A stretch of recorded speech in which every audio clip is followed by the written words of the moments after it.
This is such a great question. I get questions about karma all the time, or, you know, do you have a right to interfere with this or this or that?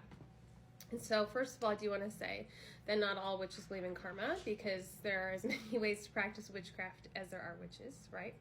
But for that, if you're concerned about or like wanting to see, is karma going to get you the rule of three? You put out what you want to come back to you threefold. Again, not all witches believe that. I do believe that, but I also feel that when you are doing spellcraft and work from a place of, your heart and what you want or what you feel will be best for you, and not trying to harm someone else, there is no like bad or negative karma that's coming back, right? Like everything we do has a reaction that's out of our control.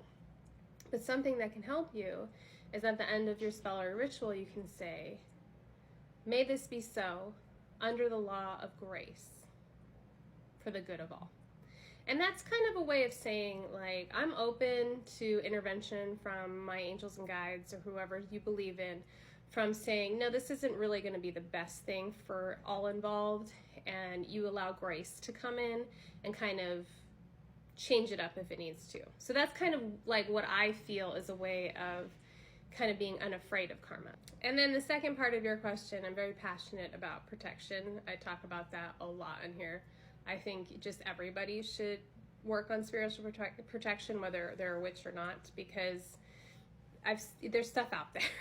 Like whether you're talking to like shamans or you're talking to Buddhists or you're talking to witches, like there's an invisible world, and not all of it's good, right? Not everything has good intentions for us. So yes, protection is very important. That's where, you get a book or you take a class and you really get serious about what it means.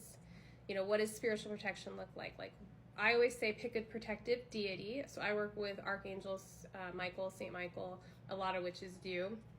But you might want to pick, if you're more into goddesses and gods, you pick someone. You maybe have a talisman that you want to use, like a protective symbol. And then you want to learn a little bit about things like herbs or plants or fruits or vegetables, things that can be very protective, like lemons. Lemons are incredibly cleansing and protective and super easy to attain for most people.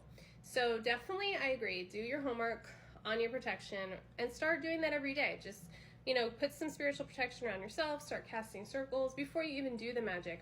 That's what I say to do in my own class anyway, like really get an understanding of like how it feels to be protected before you do anything else. I think that's reasonable, and I think that's great that that's what you're like was holding you back. Like I want to make sure I'm really protected. I think that's an awesome thing. And if you do cast a ritual circle, you will be completely protected. I know that from a long time now, like almost 30 years of witchcraft. Like the circle, you are protected, I promise.